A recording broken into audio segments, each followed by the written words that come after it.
भाजप आमदार कृष्णा खोपडेंना धमकीचा फोन.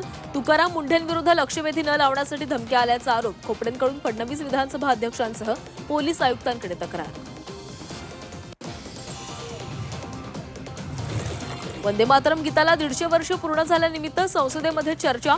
लोकसभेत मोदींचा नेहरूंसह काँग्रेसवर हल्लाबोल.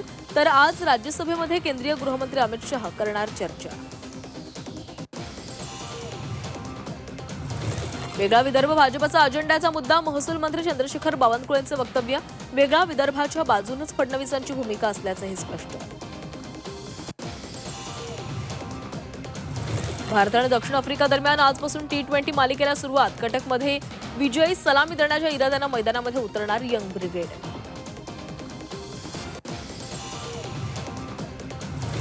ज्येष्ठ सामाजिक कार्यकर्ते बाबा आढाव यांचं निधन. वयाच्या 95व्या वर्षी घेतला अखेरचा श्वास. श्रमिक आणि सामाजिक चळवळीचा आधारस्तंभ हरपला.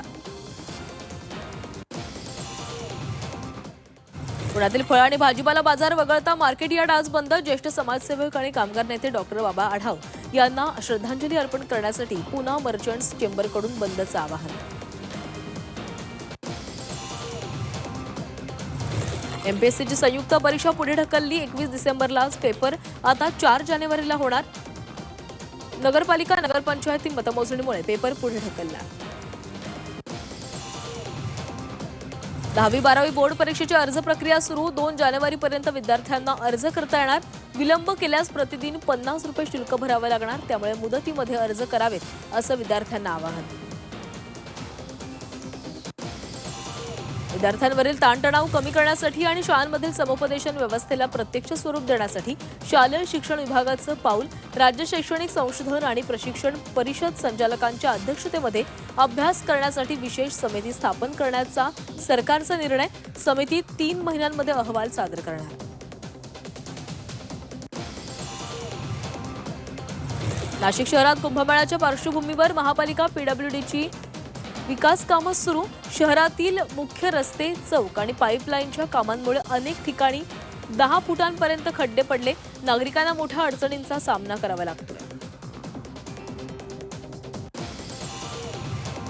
कृषी विभागाकडून भुईमूग आणि तिळाच्या बियाणे वाटपाची योजना जाहीर.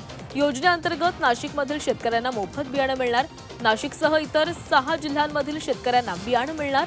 यासाठी ऑनलाईन अर्ज करणं बंधनकारक. जेसीबीचा फाळका लागल्यानं पुण्यामध्ये एका मनपा कर्मचाऱ्याचा मृत्यू. कोरेगाव पार्क इथं जेसीबी चालकानं मशीन सुरू केलं आणि जेसीबीचा फाळका लागून राहुल हे जखमी.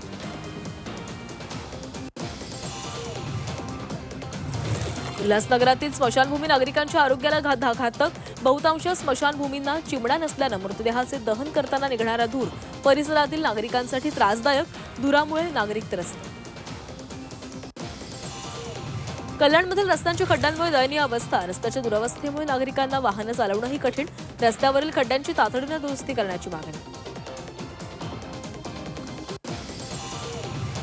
जपानच्या समुद्रात 7.6 रिश्टर स्केलचा भूकंप. भूकंपामुळे 10 फूट उंच मोठ्या त्सुनामीचा इशारा.